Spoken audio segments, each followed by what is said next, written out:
জুলাই অভ্যুত্থানে ক্ষমতাচ্যুত আওয়ামী লীগ সরকারের দুর্নীতি, ব্যাংক জালিয়াতি, কর খেলাপি ও পাচার হওয়া অর্থ জব্দ করা তা বাজেটে অন্তর্ভুক্ত করার পরামর্শ দিয়েছেন বেসরকারি গবেষণা প্রতিষ্ঠান সেন্টার ফর পলিসি ডায়ালগের সম্মানীয় ফেলো ডক্টর দেবপ্রিয় ভট্টাচার্য। এ সময় এবারের বাজেট গতানুগতিক হতে যাচ্ছে বলেও মন্তব্য করেন তিনি।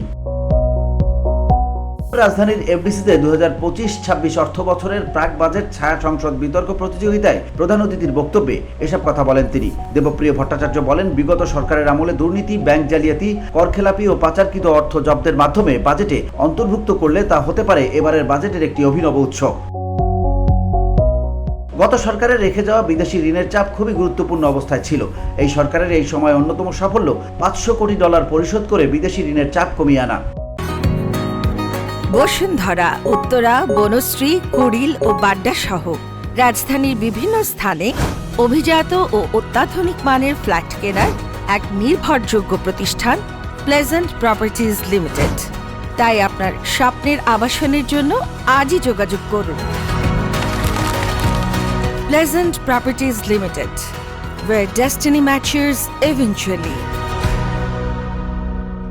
এই অর্থনীতিবিদ বলেন, এই ঋণ $বিলিয়ন করে বছর বছর বাড়ছিল। সামগ্রিকভাবে এই সরকারের সাফল্যের জায়গাটা হলো বহির্খাত, রেমিটেন্স, রপ্তানি, দায় দেনা পরিস্থিতি নিয়ন্ত্রণে রাখা, মজুদ বাড়ানো ও টাকার মূল্যমান স্থিতিশীল রাখা। VOD Bangla news desk.